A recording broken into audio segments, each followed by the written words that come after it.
Olá a todos! Hoje nós vamos continuar falando sobre este livro aqui, Conspiração do Gênesis 6, como as sociedades secretas e os descendentes dos gigantes planejam escravizar a humanidade, e o assunto é o eixo Rothschild, Rockefeller, Morgan, parte 2. Então vamos lá. Não vai ter o versículo bíblico para começar, porque a gente já vai começar, continuando a parte 1. E quem não assistiu a parte 1 vai ter a parte 1 em algum lugar do canal. Pois bem, então vamos lá. Antes de começar, eu estou fazendo a divulgação desse curso ainda do mês passado, Criando Filhos Fortes, um ponto de vista bíblico. Todo mês eu faço um curso novo aqui no canal, certo? Eu me mantenho fazendo cursos por causa da área de membros de curso, onde eu ponho um curso todos os meses, e os membros que estão lá pagam $7 por mês para assistir todos os cursos que já estão lá antigos, e um curso novo todo mês está entrando. Pois bem, e tem vários cursos aqui da área de negócios, Gerenciamento de Novos Negócios, que é um curso sobre startup, dicas para startups. Bom, isso aqui é conhecimento meu especificamente. Tem, por exemplo, aqui esse curso aqui, Vendas de Serviço de Alto Valor, Aprenda a Vencer a Timidez, O Segredo do Chás, Chucrute Bitkivas, Saúde e Força para o Inverno, falando sobre vitamina C, a importância dos chucrutes, Kombucha, a arte do chá fermentado, kefir de água, kefir de leite e iogurte. Tem esse aqui, Casamento Bíblico nível 1, tem o curso deste mês aqui, Criando Filhos Fortes, O Segredo das Ervas e Especiarias, e tem muito mais coisa aí dentro. São 20 cursos no total, e o pessoal que está lá paga $7 por mês, link abaixo quem tiver interesse. Quem tiver interesse só neste curso aqui, não quer estar lá todo mês e tudo mais, tem o link abaixo desse curso que está com preço baixo e está em promoção com 50% de desconto, certo? Link abaixo. Pois bem, vamos continuar aqui. Deixa eu ver assim. O poder do Império Rothschild continuou a alcançar através do Atlântico e na América, onde os Rothschilds fundaram uma empresa em sua infância, a Standard Oil, junto com os Rockefeller, que a gente já vai ver. Pois bem, a família que possuía e ainda mantém o controle da Standard Oil é a potência americana dos Rockefeller. O Império Rockefeller, por causa disso, de acordo com Gary K., deve sua riqueza, lealdade e poder aos Rothschilds. Trabalhando através de Wall Street e seus parceiros estratégicos de Cohn Loeb e Company, junto com JP Morgan, os Rothschilds financiaram John Davison Rockefeller por meio do Citibank of Cleveland, uma filial do Império Rothschild, para que ele pudesse criar a Standard Oil. Pois bem, então a Standard Oil foi criada pelos Rockefellers com um recurso financeiro dos Rothschild. Os Rockefellers são globalistas e maçons renomados. Hoje, os Rockefellers controlam 4 das 7 maiores empresas de petróleo do mundo, que incluem a Exxon, a Standard Oil, a Chevron, Mobil, Phillips, Marathon e Texaco, e controlam mais 321 outras empresas de petróleo. Da mesma forma, os Rothschilds financiaram Edward Harriman, da Union Pacific Railroad, que é uma empresa de transporte ferroviário, e Andrew Carnegie, que é um dos caras mais ricos junto com Rockefeller, da US Steel. Carnegie, um escocês, fez sua primeira fortuna em parceria com George Pullman, da Vagões Pullman, que vendia vagões para as empresas ferroviárias. Questiona-se, então, sobre a conexão nesta conjuntura de Edward Harriman da Union Pacific com o primeiro empreendimento de Carnegie. Carnegie, então, reuniu um consórcio de escoceses em Pittsburgh que comprou a maioria das empresas siderúrgicas existentes, formando a Carnegie Steel, que mais tarde se tornou a US Steel, e tudo foi financiado pelos Rothschild e seu estábulo de agentes. A Carnegie Steel, então, tornou-se o protótipo quintessencial para a corporação industrial moderna, controlando todos os aspectos da produção como um negócio completamente integrado ou verticalmente integrado. A Carnegie Steel também introduziu o conceito de economia de escala na produção. John Rockefeller adotou e aplicou esses conceitos com a Standard Oil. Carnegie Steel foi vendida em 1901 para ninguém menos do que o famoso JP Morgan, e os rendimentos da Carnegie foram de $300 milhões livres de impostos. A JP Morgan Company também mantinha uma importante parceria com o Império Rothschild. A família Morgan mantinha grandes laços com os Rothschilds britânicos e, portanto, tornou-se agentes secretos para eles, nos Estados Unidos, na visão do cara do livro. Bom, os Rothschilds prefeririam operar anonimamente por meio da JP Morgan Company na América, bem como por meio da Carnegie Loeb e da Goldman Sachs Company. Ainda hoje, o legado de Morgan tem tentáculos que exercem enorme influência nos teatros de negócios e políticos. Os funcionários da Morgan possuem grande participação no diversificado conjunto de sociedades secretas hoje. À medida que a liderança de Morgan oscilava, eles foram substituídos pela família Rockefeller como a força financeira e política dominante. Os Rothschilds, trabalhando através dos Rockefellers e Morgans, ou seja, os Rothschilds conseguiram controlar outras duas grandes famílias, né? Ganharam um controle estrangulante sobre as corporações americanas e o poder. Todos que exercem esse poder para fins globalistas, assim como os Rothschilds, foram capazes de fazer então na Europa. O eixo Rockefeller-Morgan-Rothschild criou um poderoso rolo compressor que é incomparável no mundo hoje, todos trabalhando resolutamente para a agenda da Rex Deus. Vamos então agora explorar brevemente a agenda globalista financiada e nutrida pelos Rockefeller, Morgan e Rothschild. Bom, tirar o controle das mãos do povo e de seus governos para que um grupo de elite de potestades possam perpetuar o poder durante uma década administrável de governos fantoches é a pedra angular da doutrina globalista. Os globalistas, eles pretendem fornecer um verniz fino de democracia. Você tá de brincadeira? É só um verniz mesmo, né? Porque todo mundo que defende essa democracia não é a favor, por exemplo, de qualquer um poder se candidatar a presidente. Tem que ser através de um partido, onde o partido escolhe as pessoas, certo? Então não é uma democracia. Se você quiser se candidatar a presidente, você não pode. Você tem que ir num partido lá. Você vai lá no, por exemplo, sei lá, no PSDB, e aí você vai ter que ir lá fazer uma briga lá para ver se você pode ou vai ser o fulano ou o ciclano. Você vai ter que passar por isso, certo? Ou seja, não é uma democracia de fato, não é uma democracia, né? Mas é um verniz fino de democracia. Ninguém pode falar nada do oposto. Tem um vernizinho lá, uma camada dessa grossura assim, ó, dessa grossura assim, ó. Vê se você consegue ver aqui. Pega a lupa para ver o tamanho da camada de verniz. É assim, ó. Essa grossurinha. Assim, ó, nada, ok? Pois bem, então os globalistas eles fornecem um verniz fino de democracia sobre a qual o núcleo privilegiado ditará a política mundial, assim como pretendem fornecer um verniz fino semelhante de capitalismo de livre mercado mundial, onde outro grupo central pré-determinado de corporações controladas por adeptos que irá florescer como oligopólios dentro de várias indústrias. Socialismo progressivo patrocinado então pelo Estado e corporativo. A reencarnação de esquerda do bigodinho da Alemanha, certo? O socialismo fascista nazista. Pois bem, paciência.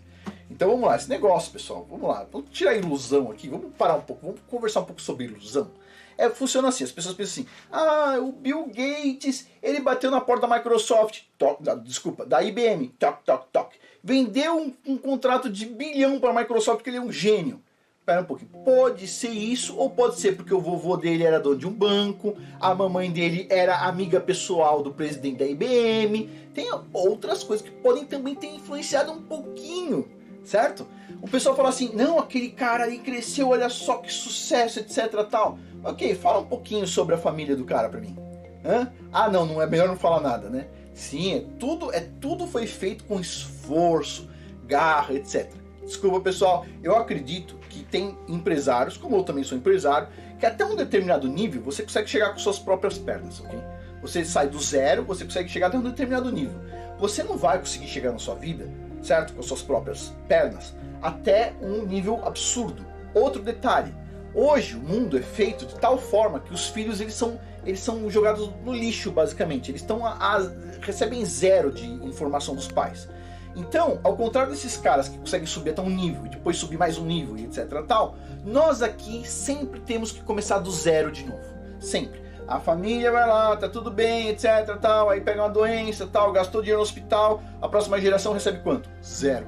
Aí você vai lá, luta, chega lá com 90 anos, e aí você vai lá, pega uma doença, não sei o que, vai no hospital, gasta não sei $1,5 milhão no hospital por causa de uma doença que você tem que usar um negócio especial, etc. E aí você deixa para a próxima geração quanto? Zero. E aí, zero. Todo mundo começa do zero, entendeu? A gente não consegue subir que nesses caras, certo? Ou seja, tem alguma coisa aí vinculada ao fato dos caras terem essa continuidade, e outra coisa, eles conseguirem usar essa continuidade em prol de pessoas que são amigos deles, entendeu? Assim funciona.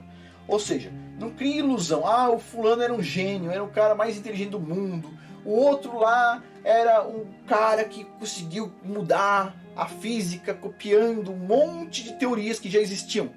Vai, você tá de brincadeira, meu. Pensando, pô. Vamos lá. Então, vamos lá. Olha só.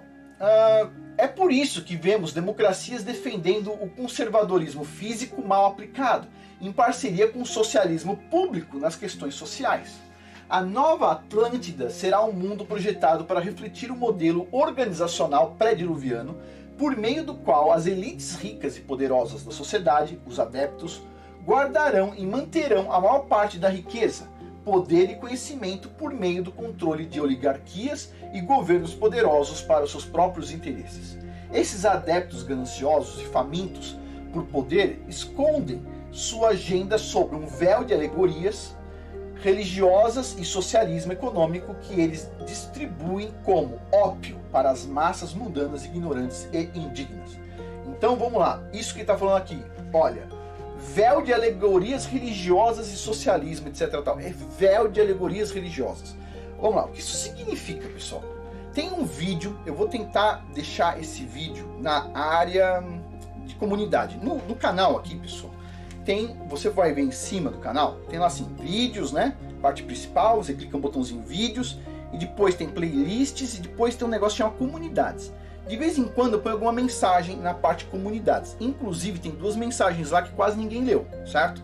Que é sobre um vídeo dos Warmongo e sobre um vídeo mostrando as músicas que as pessoas estão compartilhando hoje. Tá lá na parte comunidade. Dá uma olhadinha só pra você, tipo assim, sentir ânsia de vômito no vídeo aí de música, tá? Mas eu vou colocar um outro vídeo lá na comunidade, vou ver se eu consigo colocar essa semana, o bispo, o pessoal chama de bispo, né? Mas é do Israel United in Christ, certo? Que é um grupo de hebreu israelita, negro, nos Estados Unidos, que faz um trabalho excelente de Bíblia. E os caras, eles seguem a Bíblia de Gênesis a Apocalipse. Eles têm algumas coisas que eu não concordo. Por exemplo, eles chamam o Messias de Jesus Cristo ao invés de chamar ele de Yahusha.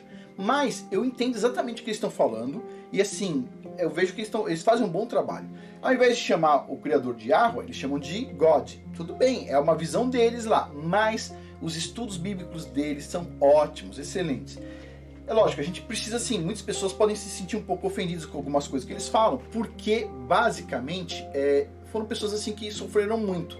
Mas é um trabalho maravilhoso. E o bispo lá, o Nathaniel, cara, é excelente. Os vídeos dele são demais, assim. Ele agora em setembro é um mês muito difícil para todo mundo, certo? Ele, pelo que eu entendi, ele pegou um câncer, né? Foi o que eu entendi, não tenho certeza. Pegou uma doença grave aí, está em tratamento. E ele está na casa dele, né? E ele fez um estudo onde ele fala sobre isso. Ele coloca um pastor falando assim, vocês não têm mais que cumprir os mandamentos. Ele pega um versículo bíblico, o pastor mostrando isso. E o Nathaniel, ele vai lá e mostra, olha, tudo que esse cara fala, nada está na Bíblia, nada. Pega pra mim, explica pra mim, aonde está na Bíblia que a gente tem que celebrar o Natal? Não está na Bíblia, né? Onde diz na Bíblia que a gente tem que celebrar o Easter, a Páscoa pagã? Não a Páscoa original, mas a Páscoa pagã, onde diz mesmo? Nenhum lugar, né? Onde diz na Bíblia que a gente tem que celebrar aniversário? Nenhum lugar, né?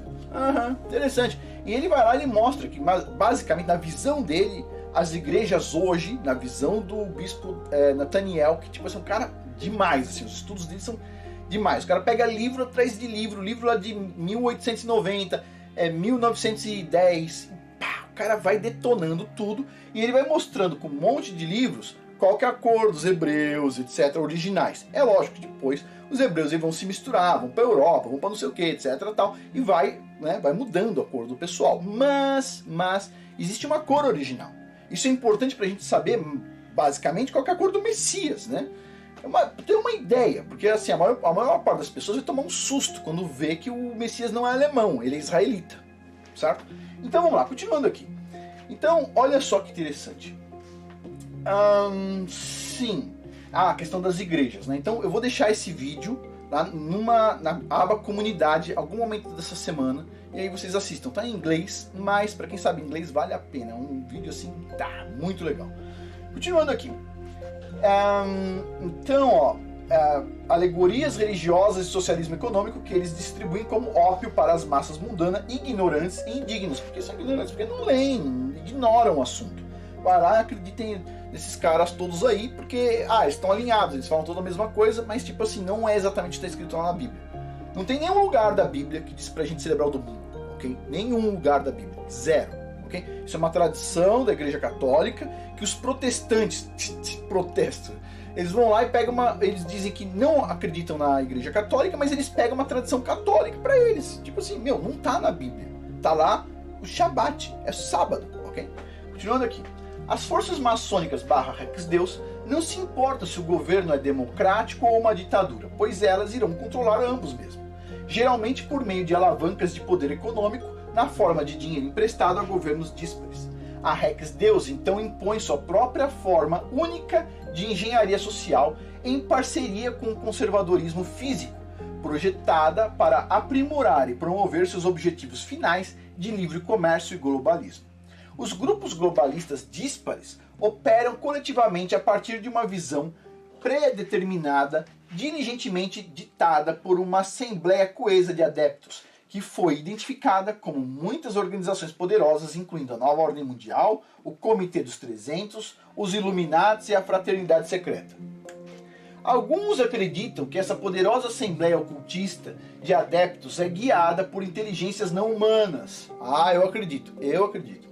Descritas como guardas de prisão ou zeladores, que são guias espirituais, demônios ou anjos caídos ou alienígenas. Tudo isso é consistente com o testemunho dos Rosas Cruzes, os mais iluminados da maçonaria e dos Illuminati, que secretamente planejam e coordenam toda essa sedução, pois também conversam regularmente com guias espirituais a quem eles secretamente reconhecem como anjos caídos e demônios. E não nos esqueçamos da nova era e dos líderes religiosos teosóficos que conversam regularmente com seus guias espirituais sobre-humanos, os avatares, certo? A jogada mais ousada até o momento na marcha para o globalismo tem sido a usurpação das alavancas de poder que controlam a prosperidade econômica. Com isso, quero dizer, o estabelecimento dos bancos centrais, os bancos de reserva federal, os bancos centrais das grandes economias ocidentais, em conjunto com o Banco Mundial, em parceria com o Fundo Monetário Internacional, FMI. Todos são dominados, manipulados e controlados pelas forças maçônicas /Rex-Deus /globalistas. Os bancos centrais do mundo, não os governos eleitos, agora controlam a política econômica. Interessante isso, né? Até pouco tempo atrás, o Banco Central Brasileiro, ele não tinha autonomia total, pelo que eu entendi. E agora, no governo atual, agora ele tem autonomia total, certo? Ok, interessante. E o que os caras estão lutando aqui é para ter autonomia total do Banco Central. Interessante isso, muito bacana. Vamos tentando entender as coisas que estão acontecendo hoje com base no que já foi feito em outros países, né? Deve-se notar com particular relevância que o primeiro ato de Tony Blair em seu governo trabalhista na Grã-Bretanha foi estabelecer o Banco Central da Inglaterra, abrindo mão das alavancas de controle econômico da Grã-Bretanha, o último bastião do bom senso entre os governos ocidentais. O FMI e o Banco Mundial perpetuam uma estratégia sinistra nas nações mais pobres do mundo.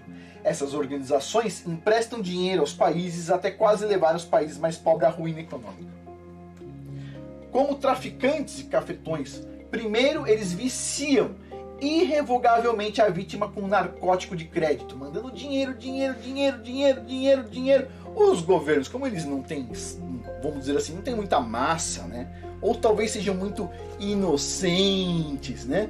Eles vão pegando dinheiro, vão gastando em obra, vão gastando como se não tivesse amanhã. Não pode esperar 5, 6 anos para conseguir o imposto, que é absurdo, para fazer a obra. Não, tem que pegar tudo agora e aí a gente agora vai escravizar a população para ficar pagando banqueiro os juros dele que nunca vai acabar, certo? Porque você vai pagar a vida inteira, é juros em cima de juros.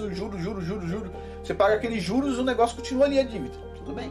Então eles assim, eles viciam como se fosse um narcótico dos governos, garantindo que essas nações sejam completamente dependentes para a sobrevivência da continuação do crédito sendo concedido, pois eles não são mais capazes de administrar suas dívidas ou os enormes juros associados com isso. Então, vamos lá, imagine o seguinte, alguém vai lá e fala o seguinte, ó, vou te emprestar uma grana aí, tá? Vamos supor, você é o governo, tá? Mas agora suponha que é na sua vida aí.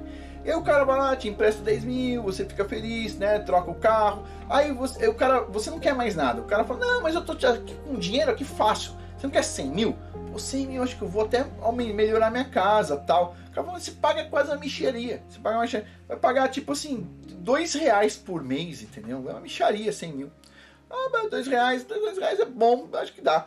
Beleza. Aí um dia o cara vai lá, você não quer mais 100 mil? Ah, 100 mil, pô, que legal, deve fazer várias coisas. É só R$2 de novo juros? É só R$2, beleza. 100 mil por R$2, baratíssimo. Aí o cara vira e fala assim, olha, você sempre tá pagando esses R$4 de juros, tô feliz, hein? Você não quer pegar R$1 milhão, você me paga 20 por mês? 1 milhão? Não sei nem o que eu faço com 1 milhão, mas acho que eu vou montar uma piscina, vou fazer uma quadra poliesportiva, vou não sei o quê. Beleza, pega 1 milhão, vai para pagar 24, agora tá pagando R$24. Aí o cara vai lá e te oferece assim, bom, por que você não abre uma empresa e te oferece 10 milhões? Por 10 milhões, quanto que eu vou ter que pagar? Ah, você vai ter que pagar R$100 por mês só, a mais. Aí você tá lá pagando R$144 por mês, tem 10 milhões. Aí você tem a sua empresa, fatura só, sei lá, 10 mil por mês, você não consegue pagar a dívida mais, só consegue pagar aquela parcela.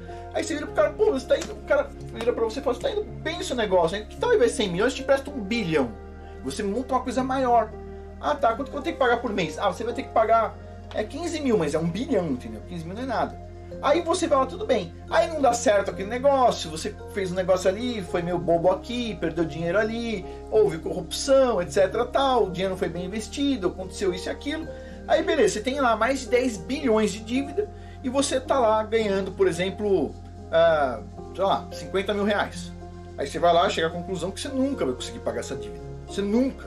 Mas o cara tá te cobrando uns juros que você consegue pagar. Quanto que ele tá te cobrando? Ele tá te cobrando 49 mil reais do seu dinheiro, você fica com milzão. Você fica com milzão para pagar as suas contas, tá? 49 mil é para eles. Mas os caras te emprestaram dinheiro, de fato, você usou o dinheiro, certo? Ou seja, você foi que nem um viciado, certo? Você pegou dinheiro à la louca e agora você não consegue mais sair disso. Aí beleza, você fala, não, tudo bem, eu vou me virar com os 1.000 que eu sempre tive e pago 49 mil pros caras. Beleza. Lembrando, pode ter flutuação quando você ganha e tudo mais. Aí um dia os caras viram pra você e falam assim, pra mim renovar lá o seu contrato, tá, aquele negócio todo, etc, tá, pra não aumentar os juros que tá precisando aumentar, tem uma cláusula bem pequenininha que você assinou aqui, pra gente não fazer isso, eu preciso que você ensine os seus filhos que 1 mais 1 é 7. O cara vai lá, fala aí. Aí você, não, mas eu não vou ensinar, isso é absurdo. Ah, então eu vou precisar cobrar aqueles 10 bilhões. Ah, ok, não é nada demais, assim, e vai passando, você vai aceitando cláusulas sociais que vão afetar a sua família, no caso, o país inteiro, porque você não tem condição de pagar, porque se os caras cobrar, você quebra, entendeu? É isso. Ou seja, como ele disse aqui, ó, traficantes e cafetões, primeiro eles viciam irrevogavelmente a vítima do narcótico de crédito, garantindo que essas nações sejam completamente dependentes para sua sobrevivência da continuação do crédito sendo concedido, pois eles não são capazes de administrar essa dívida enorme e os enormes juros associados com isso. Então, esses cafetões globalistas impõem a sua vontade às vítimas, dependentes, manipulando ou coagindo-as a quaisquer políticas globalistas que estejam em voga no momento, por medo de serem cortados do fornecimento de crédito. Pois bem, pode-se supor corretamente que a oferta monetária globalista viciou simultaneamente as grandes nações ocidentais de maneira semelhante através do financiamento deficitário imprudente de seus orçamentos da década de 70 e 80, e mais uma vez na esteira do colapso mundial de 2008. O conservadorismo físico será mais uma vez imposto ao lado do socialismo mundial, por medo de que os títulos da dívida não sejam renovados a menos que as nações endividadas capitulem diante da agenda globalista. Tudo isso é mais um tentáculo da conspiração Rex-Deus. Os membros da Rex-Deus se cercam de economistas, banqueiros, industriais e capitalistas mais bem formados, todos educados em universidades especiais e elitistas, e ao longo dos séculos conquistaram o controle da maior parte da riqueza do mundo. O dinheiro é então emprestado a governos e capitalistas, que se tornam seus escravos econômicos, pois não podem pagá-los, levando à falência muitas nações, todas para garantir então a sua lealdade. Tudo isso foi aperfeiçoado no século XX por meio dos bancos centrais fundados secretamente, que controlam o suprimento de dinheiro no mundo inteiro. Alguém realmente acredita que algum de seus governos estaduais ou de províncias ou federal tenham realmente algo a dizer sobre suas políticas econômicas, incluindo o comércio? Não, quem decide não é o governo, quem decide são esses caras aí. A resposta é clara, é um não. Todas essas políticas são ditadas e controladas pelos poderosos globalistas. É por isso que hoje não importa qual partido ou líder está no poder, pois suas políticas econômicas são idênticas em todas as aplicações práticas. Por causa de suas dívidas, os governos receberam então suas ordens de marcha e política daqueles que controlam o dinheiro. Se a dívida não for suficiente para controlar a política do governo, então a infiltração completa dos governos em todos os níveis pelos maçons e outros globalistas garantem a vontade espúria seja então executada. As potestades mais poderosas, que incluem os Rothschilds, Morgan e os Rockefellers, apoiam os globalistas. É por isso que os políticos seguem um conjunto de princípios pastorais em suas plataformas e implementam habilmente diferentes doutrinas e políticas assim que chegam ao poder. O cara vai lá, diz que vai fazer isso, isso, isso, aquilo. Às vezes até no próprio governo o cara diz que vai fazer isso, isso, isso, dá uma de macho. Aí lá, domingo à noite, o cara tá assinando um decreto. Totalmente oposto, né? Rezando, bom, que a imprensa não saiba. Né? E a imprensa às vezes faz bico fechado porque aquilo ali tem interesse, porque quem controla a imprensa também não é a gente, certo? Pois bem, basta olhar para o Bill Clinton e Jean Chrétien, no que diz respeito ao NAFTA e ao livre comércio como prova. Entre as primeiras dessas instituições espúrias e globalistas estava o Federal Reserve na América.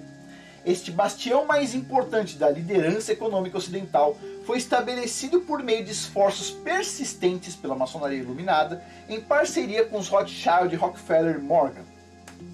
Os Morgans trabalharam em estreita colaboração com os Rockefeller para conceber a fundação de um cartel bancário. E agora o negócio esquenta, presta atenção. Eles fizeram isso em uma reunião secreta realizada em 1910 no resort particular de JP Morgan em uma ilha na costa da Geórgia. Seus esforços subversivos foram recompensados com a suspeita passagem e encenação da lei do Federal Reserve Bank. O pessoal criou o Federal Reserve dos Estados Unidos, o Banco Central, através de uma lei, certo? Pois bem, enquanto parlamentares opositores a isso haviam ido para a temporada de férias no Natal, garantindo aos iluministas europeus um papel permanente nas finanças dos Estados Unidos e em seu destino econômico de fato. Então, o Federal Reserve, o Banco Central Americano, ele tinha que passar a ser aprovado pelo Senado, mas os caras fizeram assim, aprovaram no Natal. Quando estava todo mundo celebrando, um grupinho chegou lá e a gente vai fazer a votação hoje. Criou tipo assim, perto do Natal, nos feriados de Natal, foram lá e criaram o Banco Central e os outros falando, a gente não sabia, era errado fazer isso. Ah, pois é, mas já foi, né? A gente já votou, né? Pois é, que interessante isso, na surdina. Pois bem, essa figura aqui, eu peguei lá deles, criado para lutar contra a inflação e depressão, e por isso causa as piores inflações e depressões dos Estados Unidos, né? O Federal Reserve. Pois bem, e essa águia aqui de cima, essa águia, a postura dela que está aqui, vocês vão ver um país alemão que usa essa mesma postura de águia, né, em vários símbolos, ok? Continuando aqui, o país alemão, tô dando uma dica, em quantos países existem alemão?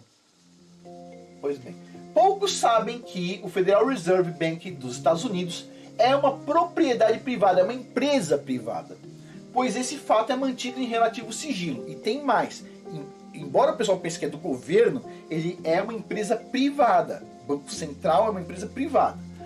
A maioria acredita que o Federal Reserve é propriedade do governo e dirigido pelo governo, mas não é.